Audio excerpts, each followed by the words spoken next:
Hepatitis. Dentro del diagnóstico de hepatitis debemos realizar ciertos diagnósticos diferenciales. Dentro de ellos están las causas infecciosas, que pueden ser por virus hepatotropos o pueden ser por otra clase de virus como adenovirus, arbovirus, citomegalovirus, virus Epstein-Barr, herpes virus, VIH, rubiola, varicela y brucelosis.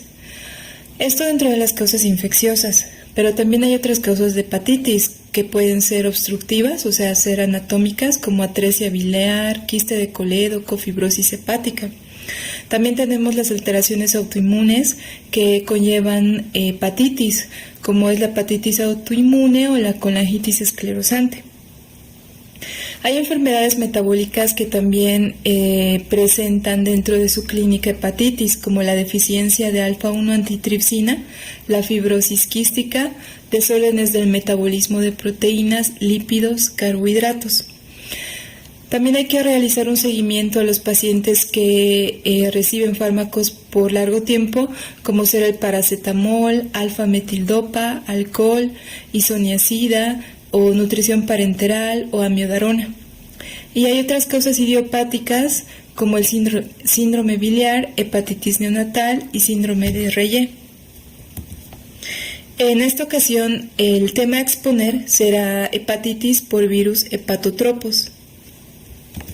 Es importante conocer la evolución e historia de el descubrimiento de los virus en cuanto a la provocación de hepatitis. Entonces, aunque es necesario arribar hasta el siglo XX para aislar e identificar a muchos de los agentes causales de hepatitis virales, muy probablemente las primeras descripciones de los cuadros clínicos compatibles con estas infecciones se remontan a tiempos de Hipócrates, en el siglo V a.C. Ya sí, poco a poco pues va evolucionando hasta 1940, 1949, donde se describen dos tipos de virus. Es hasta mediados de 1960 donde existían evidencias epidémicas e inmunológicas que permitían sospechar que tanto la materia fecal como el contacto sexual o la transfusión de sangre en ciertos individuos que padecían afección hepática podían transmitir la enfermedad a otras personas. Entonces, como podemos ver en la pantalla, en 1970 se identifica el antígeno de Australia. En 1989, ya empiezan a ver que hay otros agentes, además de la hepatitis A y B, que es la hepatitis C, y en 1990 ya se describe al virus de la hepatitis E. Comencemos a desarrollar a los virus hepatotropos. Empezaremos con el virus de la hepatitis A. El virus de la hepatitis A es el único virus del género hepatovirus dentro de la familia Picornaviridae. Como todos los miembros de esta familia, presenta forma esférica con una cápside de simetría icosaédrica, no posee envoltura y mide de 27 a 32 nanómetros. Tiene 7 genotipos. Los que afectan al humano son el 1, el 2, el 3 y el 7. Dentro de las características clínicas, recordemos que al cabo del periodo de incubación, que es de aproximadamente 15 a 50 días, el virus de la hepatitis A logra expresar masivamente su genoma. Y esto quiere decir que ya se producen virus maduros que son excretados por los canalículos biliares. En cuanto a las manifestaciones clínicas de la infección viral, aparecen junto con la primera evidencia de respuesta inmune. Sin embargo, sucede como 4 a 5 semanas después del contagio, periodo en el que la hepatitis A se replica activamente. Hay estudios que sugieren que este hecho llamativo reflejaría más bien la capacidad del virus de interferir con los mecanismos celulares, por los que las células afectadas reconocen la infección viral e inducen la síntesis de interferón beta. Debemos recordar que este tipo de infección es una enfermedad de transmisión entérica. Entonces puede pasarse por vía fecal oral, de persona a persona, o por agua contaminada, que pues contamina igual los alimentos, sean frutas, ensaladas, mariscos. Usualmente en niños menores de 5 años se producen infecciones asintomáticas en una mayoría, cerca del 80%. Este tipo de infección no presenta un cuadro crónico de portador y menos del 1% desarrolla hepatitis fulminante. Recordemos que el prodromos dura de 5 a 7 días y la ictericia se presenta en un 5% en menores de 10 años versus el doble del porcentaje, es decir, un 10% en mayores de 6 años. Entonces la sintomatología va inversamente proporcional a la edad del paciente. Muy por el contrario ocurre con los adultos, donde ellos presentan un 40-70% ictericia. Dentro de los exámenes de laboratorio también vamos a encontrar elevación de las transaminasas e hiperbilirrubinemia. Acá pueden ver un cuadro que presenta el porcentaje de cada síntoma, siendo dentro de los principales la anorexia, que se presenta con un 75-85%, las náuseas que acaban en vómito en un 60-80%, astenia entre un 75-80%, fiebre de un 30-50% y dolor abdominal en un 30%. También tenemos manifestaciones extrahepáticas. Dentro de los primeros 4 lugares de estas manifestaciones se encuentra la hemólisis, la colecistitis alitiásica, la lesión renal aguda y la artritis. Recordemos que la hepatomegalia se encuentra presente en un 50-60% de los casos y la hepatalgia en un 45%. La esplenomegalia, sin embargo, solamente se presenta en un 5-15%. Recordemos que estos síntomas pueden presentarse un mes después de haber padecido el paciente la infección. A esto nosotros le llamamos recaída, que solamente un 7-12% la pudiera presentar. Los pacientes que se infectan por el virus de la hepatitis A, en su mayoría, alrededor del 60%, presentan una recuperación hepática total en un lapso de 8 semanas. Pasemos a hablar del diagnóstico. El diagnóstico presuntivo de hepatitis por hepatitis A se basa en 3 elementos fundamentales. A, que es la clínica, donde el paciente pues presentará la sintomatología que ya habíamos desarrollado, pudiendo presentar dolor epigástrico, anorexia, astenia, hepatomegalia y a veces esplenomegalia. B, por el laboratorio clínico, donde referirá coluria, colia, hipertransaminasemia, que puede o no tener hiperbilirrubinemia. C, la epidemiología, ¿no? Donde la noción de foco, caso índice, no es difícil de poner de manifiesto si realizamos una buena anamnesis. También nos ayuda la serología. Entonces, simultáneamente con la aparición del daño hepático, se detectan anticuerpos circulantes antihepatitis A de clase IgM contra las proteínas de la cápside, los que pueden inclusive preceder a la aparición de los signos clínicos. Como en casi todas las infecciones virales, la elevación de la IgM específica constituye un claro signo de infección aguda. Por esta razón, la forma más simple de realizar un diagnóstico de certeza e intentar la detección de anticuerpos IgM, antihepatitis A, tan pronto como sea posible durante el curso evolutivo de la infección, pues es el método diagnóstico más apropiado. En cuanto a este anticuerpo, alcanza su título máximo en 3 semanas y tiene valor diagnóstico si posee un título durante los primeros 30 a 40 días. Puede prolongarse hasta 3 a 6 semanas después de la infección aguda. Luego debemos poner atención en la elevación del nivel sérico del de la IgG, que se produce más lentamente. Puede aparecer casi al mismo tiempo o poco después de la IgM.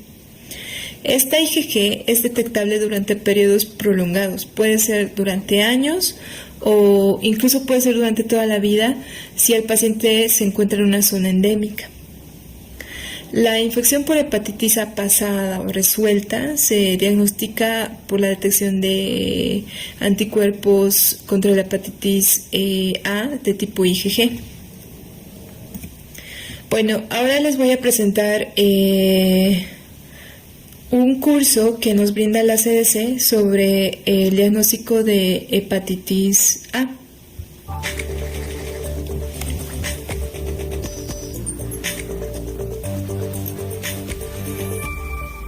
Hepatitis A liver disease caused by infection with the hepatitis A virus, referred to as HAV, is diagnosed by the use of appropriate serologic tests. The diagnosis of acute hepatitis A is confirmed during the acute or early convalescent phase of HAV infection by the presence of IgM antibodies to HAV, referred to as IgM anti-HAV. This serologic marker is shown by the pink hatch line and is usually present from 5 to 10 days before the onset of clinical symptoms, noted by the purple bar. The median onset of symptoms is 28 days after infection, noted by the vertical dotted line, but can range from 15 to 50 days. IgM anti-HAV usually declines to undetectable levels within 6 months after infection. IgG antibodies to HAV, referred to as IgG anti-HAV, shown in the black hatch line, begin to rise at or right before the onset of clinical illness and persist to provide lifelong immunity. IgG anti-HAV is also produced following immunization with hepatitis A vaccine. Some commercial tests only measure total anti-HAV, which includes both IgM and IgG anti-HAV. Serologic tests for IgG anti-HAV or total anti-HAV may be used to determine whether a patient has been infected with HAV in the past or remains susceptible to infection, but are not helpful in diagnosing acute illness. In persons with acute hepatitis A, HAV replicates in the liver, is excreted in the bile, and is found in highest concentrations in stool and thus peak infectivity during the 2-week period prior to onset of clinical illness. This period of viral shedding in stool is shown by the orange bar. Virus concentration in stool declines rapidly after jaundice appears in adults, although shedding may be prolonged in infected infants and children, even up to several months after the onset of clinical illness. Chronic shedding of HAV in stool does not occur. However, shedding can occur in persons who have relapsing illness. ALT, shown in blue, stands for alanine aminotransferase, a liver enzyme that is elevated when the liver is inflamed. Viremia, shown by the green bar, occurs soon after infection and persists through the peak period of liver enzyme elevation. However, methods to detect viremia are generally limited to research laboratories and are not commonly used for diagnosing illness. This segment is now complete.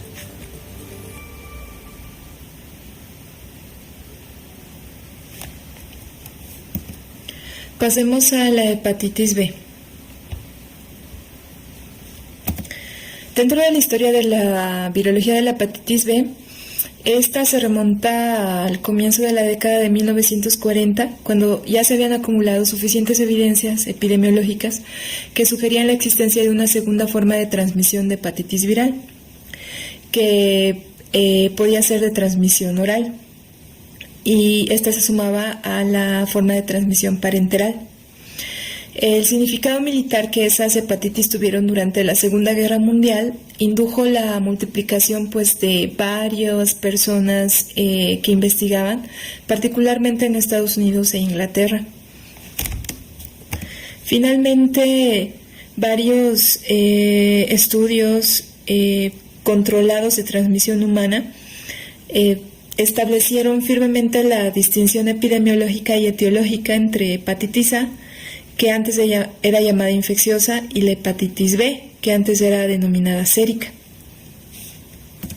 Dentro de las características de la hepatitis B, recordemos que la envoltura de este virus es una estructura macromolecular que es compleja y está constituida casi exclusivamente por lípidos derivados de las membranas internas de las células infectadas, que son carbohidratos y 3 glicoproteínas virales. En cuanto al genoma del virus de la hepatitis B, es característico, ya que su DNA adopta una configuración circular laxa. Es parcialmente doble catenario y es el más pequeño de los virus DNA. En cuanto a los mecanismos de transmisión, está la transmisión perinatal. Intraútero es alrededor del 2%. Recordemos que de 70 a 90% tiene riesgo de infección y 90% de cronicidad. En cambio, cuando el antígeno de la hepatitis B es positivo, pero el antígeno E es negativo, entonces el neonato tiene 10% de riesgo de desarrollar la infección y 90% de ir hacia la cronicidad. En cuanto a la clínica, el periodo de incubación de este virus es amplio, va de 45 a 160 días con un promedio de 90 días. En cuanto a la infección en los pacientes pediátricos, en los lactantes menos del 5% desarrollará o presentará sintomatología.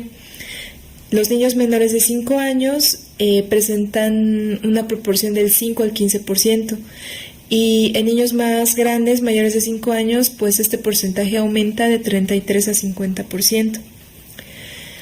De los pacientes que se infecten por virus de hepatitis B, solo el 15 y hasta el 40% de los pacientes sí presentarán secuelas, y solo el 1% tiene riesgo de muerte por falla hepática. Dentro de las manifestaciones extrahepáticas que podemos apreciar están la poliarteritis nodosa, también la vasculitis renal, la glomerulonefritis, la urticaria, la acrodermatitis papular juvenil, el líquen plano oral, el linfoma no Hodgkin y la radiculoneuritis aguda. Pasemos al diagnóstico. Como pueden ver en la pantalla, nada más son los nombres de los antígenos y anticuerpos para que ustedes lo puedan relacionar con la siguiente explicación. Entonces tenemos el antígeno de superficie del virus de la hepatitis B, el antígeno nuclear nucleocápside, el antígeno E del virus de la hepatitis B, el anticuerpo contra antígeno S, el anticuerpo contra antígeno C, el anticuerpo contra antígeno E. Dentro del diagnóstico de la hepatitis B, se basa en criterios epidemiológicos, clínicos y de laboratorio. El diagnóstico de certeza se obtiene mediante la detección de los distintos antígenos virales y sus correspondientes anticuerpos. Las técnicas más utilizadas en la actualidad para el diagnóstico serológico de la infección por virus de la hepatitis B son los inmunoensayos, como el ELISA, que son técnicas de tercera generación que tienen una alta sensibilidad y especificidad. Comencemos con el análisis serológico. Vamos a empezar con el antígeno de superficie de la hepatitis B. Es el primer marcador serológico, aparece tras la infección aguda por este virus. Usualmente empieza a detectarse entre las semanas 6 y 10 posterior a la infección y antes de la aparición de los síntomas y del incremento de los niveles séricos de las aminotransferasas hepáticas. Sí puede darse casos que pueden llegar a detectarse ya a la semana de haber sido expuesto al virus. Si en el caso que la infección aguda se resuelva, los niveles séricos de este antígeno comienzan a disminuir a los 4 a 6 meses posinfección. Es una instancia en la que los niveles serológicos de los anticuerpos comienzan a aumentar. Si este antígeno se detecta en suero durante más de 6 meses, se debe considerar que el paciente ha evolucionado hacia una infección persistente. Ahora hablemos del anticuerpo contra el antígeno de superficie. Estos son anticuerpos neutralizantes. Cuando aparecen, se detectan en suero, indican habitualmente que el paciente resolvió la infección y que está inmunizado contra el virus. Si el paciente está cursando una hepatitis B aguda y en el momento que estos niveles comienzan a declinar, que más o menos son 4 a 6 meses posinfección, los niveles de estos anticuerpos aumentan y esto significa que la infección tiende a remitir y que el enfermo no va a evolucionar hacia una infección persistente. En cambio, si estos anticuerpos permanecen detectables por varios años, en la infección aguda existe un periodo de tiempo de 2 a 4 semanas, en el cual en suero no se detecta ni antígeno de superficie contra la hepatitis B ni anticuerpos, lo cual se denomina periodo de ventana inmunológica. En cuanto al antígeno E de la hepatitis B, su presencia junto con el antígeno de superficie generalmente indican que el virus se está replicando de forma activa, que el paciente es altamente infectivo, en realidad es el periodo de mayor contagiosidad y habitualmente hay inflamación hepática, pero no establece si la infección es aguda o es crónica. Se detecta usualmente en suero entre las semanas 6 y 12 posinfección. La persistencia de este antígeno por más de 3 a 4 meses generalmente no es un marcador de buen pronóstico, ya que sugiere que el individuo va a evolucionar hacia la cronicidad. Dado que hablamos del antígeno, ahora toca hablar del anticuerpo contra el antígeno de la hepatitis C. La presencia de estos anticuerpos se asocian en general con una menor infectividad, es decir, menor contagiosidad, y con un buen pronóstico de la infección, ya que implica que el virus dejó de replicarse y que el paciente está comenzando a resolver la infección. Bien, ahora pasemos al curso de la CDC de serología de hepatitis B.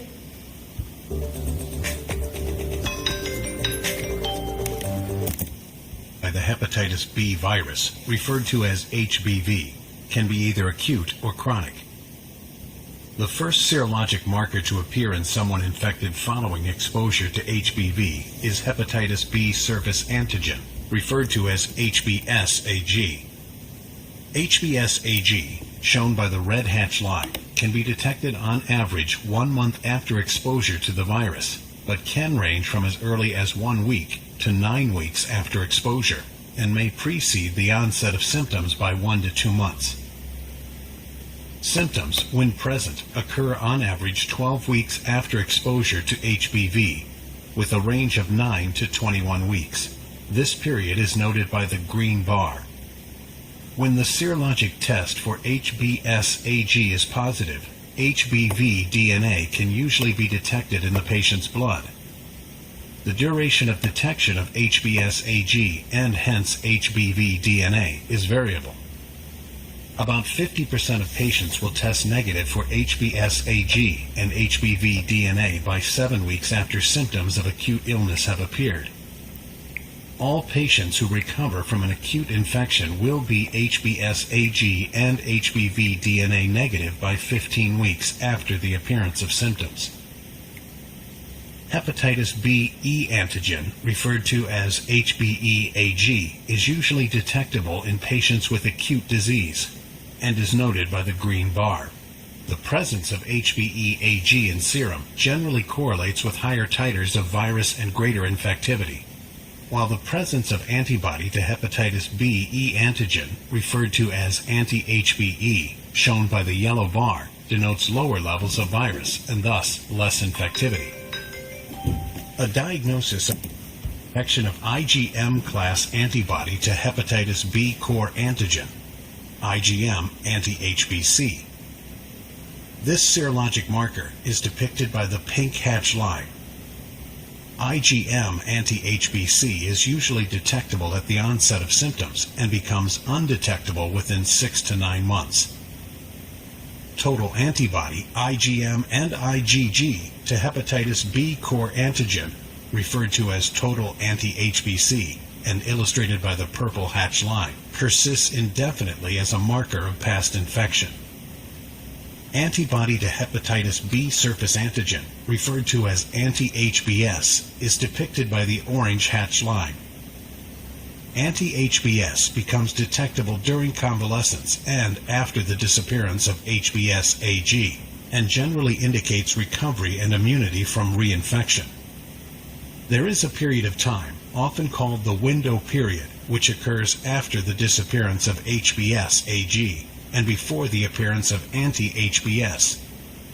During this window period, when using routine tests for diagnosis of acute hepatitis, IgM anti-HBC and total anti-HBC may be the only serologic markers present.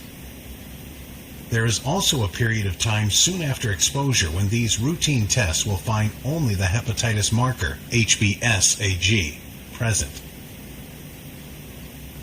A person with chronic hepatitis B virus infection will have both hepatitis B surface antigen, HBsAg, shown in red, and total antibody to hepatitis B core antigen, total anti-HBC, shown in blue, persistently detectable by serologic testing throughout the duration of chronicity.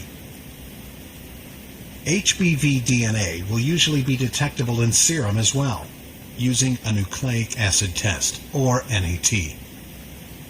Hepatitis B E antigen, HBeAg, shown in green, generally indicates higher levels of HBV DNA and thus greater infectivity. Presence of antibody to hepatitis B E antigen, anti-HBe, shown in purple, conveys just the opposite scenario.